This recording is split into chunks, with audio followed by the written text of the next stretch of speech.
Ranjanben ભટ્ટને poster politics નડી ગયું। વડોદરા લોકસભાની ચૂંટણી લડવા અનિચ્છા દર્શાવી। વડોદરા ભાજપમાં જૂથવાદને લઈને વડોદરા લોકસભા બેઠકના ઉમેદવાર રંજનબેન ભટ્ટે પોતાની ઉમેદવારી પાછી ખેંચી છે।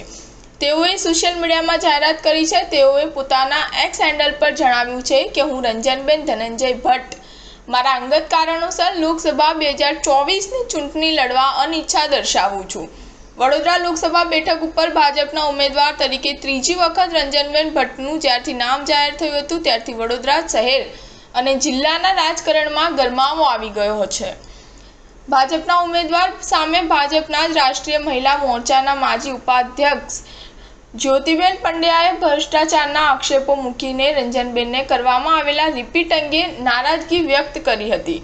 તે બાદ વડોદરા લોકસભા બેઠક ચર્ચાનું કેન્દ્ર બન્યું હતું। 3 દિવસ પહેલા શહેરના હરણી રોડ પર સંગમ 4 રસ્તા પાસે આવેલી વિવિધ સોસાયટીમાં વડોદરા લોકસભા બેઠકના ભાજપાના ઉમેદવાર રંજનબેન ભટ્ટ વિરુદ્ધ બેનરો પણ લગાવવામાં આવ્યા હતા। સ્ટાર ન્યૂઝ 7 હંમેશા સચ્ચાઈની સાથે।